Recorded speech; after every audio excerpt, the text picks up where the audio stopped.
Hello everyone and welcome back guys to a brand new video, and today we're here obviously once again with some more F1 2018 game content, and I cannot thank you guys enough for the support on these last few videos. You know, it's been absolutely phenomenal on the whole, so a huge thank you to everyone that has supported me throughout the entirety of these videos. There are still a few more to come. You know, I'm sort of trying to space it out between classic car content from this game as well as modern cars as well, so obviously there is still, as I said, a few more videos that will be coming from this game, as well as a couple of sort of special different ones right towards the end overall, you know, before hopefully the game does drop generally for obviously just general use by the public, and then obviously we'll sort of move into career mode and things like that. But for this video today then, as you will have probably read by the title, we are going to be testing out the brand new classic cars for the F1 2018 game. Obviously, the theme of these is between 1972 and 1982, so they will actually fit in the C3 class of cars. Now, for this one,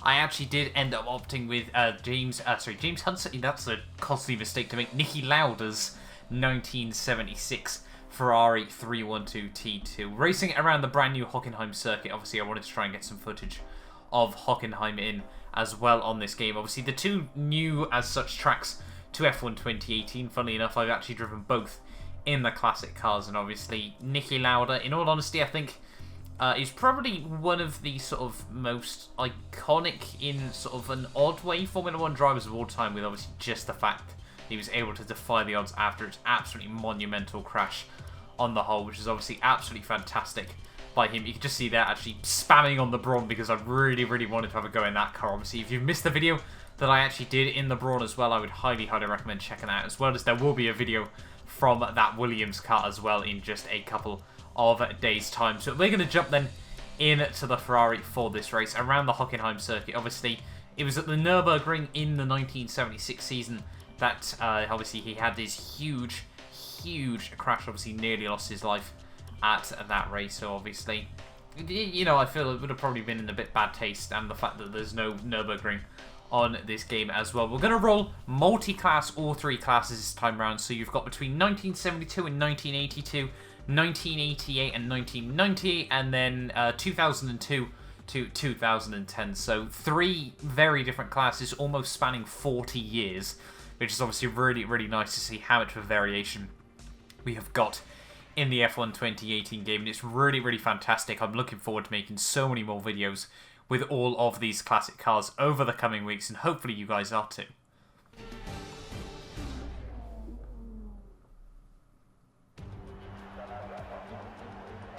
The grandstands are full to capacity, and it's no surprise everyone is really excited to see what's going to happen in the German Grand Prix this weekend at the Hockenheim ring.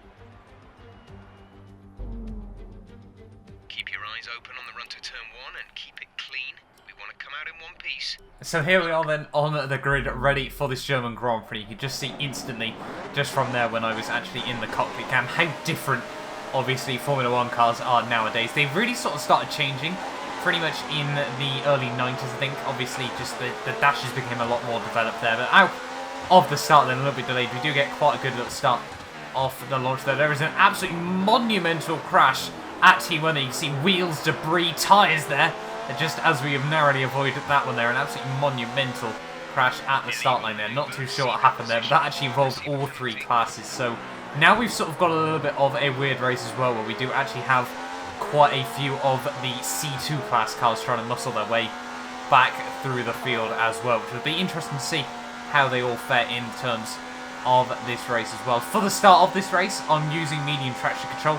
I just did not want to try it out in sort of, you know, reduced traction, zero traction control even, obviously, because, well, if you've seen my career mode video, this was the race that was recorded straight after that, so, you know, I wasn't feeling too confident with myself at the early stage. You know, I did want to provide some semi-decent footage as well over the course of these few videos as well. But as we break down in towards these next couple of corners, it is just so weird to drive a Formula 1 car that obviously handles so differently to the way they do nowadays. Obviously, back in you know, sort of the 1970s, 1980s, really all the way up until the mid-1990s, I'd say, most, if not pretty much all, of the grip came from the tyres. You know, there was very little in terms of aero. You can see pretty much the front of the Ferrari. It almost looks like a snowplow of the front of this car. There is we have a little bit of a moment as we come down in towards the final couple of corners. But yeah, aerodynamics, really not a thing that they've been able to get too much of a grasp of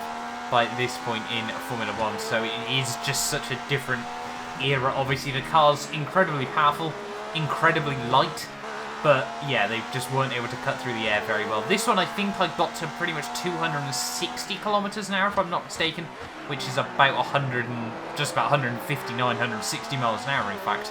So obviously, yeah, I think in real life I wouldn't fancy doing that all too much in a car that you can really punch through, you know, sort of the chassis of it. I think it was the slightly later McLaren, the 1982 one. It was the first ever Formula 1 car to have a carbon fibre monocoque as well. So this one, yeah, it was still, well, paper mache thin is probably the closest way to describe it. We've got, as you can see, just on the mini-map though, the first C2 car just, you know, getting a little bit closer, looking just a bit behind me at the moment. So we'll have to watch out for that. And, you know, I'm really tempted, you know, to do a few sort of 100% multi-class races on this game, because it's almost like World Endurance in sort of a weird way. Obviously, the C1 cars, LMP1s, the C2 cars, LMP2s, and then these ones are sort of GTE, GT3 cars, you know, in a comparison sort of sense, which obviously would be quite fun, you know, sort of do some comparison laps between all of these cars over the next few weeks. So obviously make sure you are subscribed for that. So we're coming down in towards the final lap of this Grand Prix, still losing the back end a couple of times as this car is still very, very loose. I think the classic C2 car is going to certainly have a look to try and get past me on this final lap. See Alan Jones there. No, sorry, not Alan Jones. That would obviously be the real Formula 1 driver called Jones. Unfortunately, these ones are not obviously real names. Unfortunately, once again, Codemasters. I think it's, I'd imagine that it's to do with the licensing as well, as I don't think it being good taste to have obviously people like and Senna in this Formula 1 game, and obviously, unfortunately, he tragically passed racing in F1 there. You can see, I turned the traction control off. I instantly made quite a big mistake on the whole there. We're going to let a couple more cars through there as a Ferrari gets very, very close to the back of a Lotus car there, as well as we just come out on to the back straight. The spin again. That's certainly going to be a rewind there. I don't want to fall too far away from the rest of the field in this race. So we'll try and make sure that we're pointing in the right direction once again there. And now hopefully we can get back in to the racing there. Try and close back up to the back of this Lotus car. And I must say, having Lotus back in these games is absolutely incredible as well. You know, so much history behind those cars. I honestly think the 72 car is probably, in my opinion, one of the best looking Formula 1 cars of all time as well. So obviously I'll definitely be making a couple of videos on that. We got one of the Williams as well, another C2 car all over the back of me there.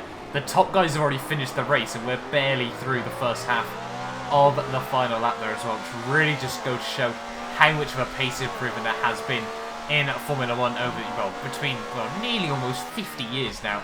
Certainly seems weird saying that as we come through the, well, down in towards the final sector. They're almost pushing the Williams FW18, I think it is, the 1996 car there, as he tries to make a move on the Lotus as we come down in towards the stadium section one final time in this race there. The Lotus all over the back of him at the moment. We're going to try to look round the outside in towards the stadium section here. A little move that, you know, I was quite happy with considering how little practice I'd done on the pad at this early stage of the day. But through the final couple of corners then, that has been a very, very short race, driving the 1976 Ferrari. And as we come out of the final corner, they're lighting up the rears absolutely massively though. But we do hold on for my podium at the end of the race. We'll see you in Park Fermé.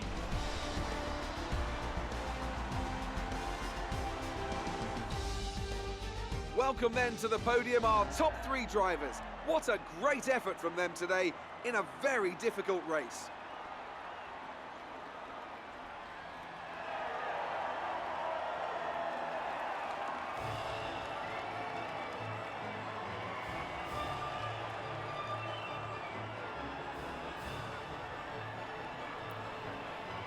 So there we are then. Hopefully, you know, you guys have enjoyed this video driving in the 1976 Ferrari there. We'll just let the sort of the podium celebrations go on behind the scenes there. But as I said, thank you all so much for watching this video. If you're new around here and you want to see more classics or normal content from the F1 2018 game, make sure, as I said, that you do subscribe to the channel. Hopefully, I will see you guys next time for a brand new video.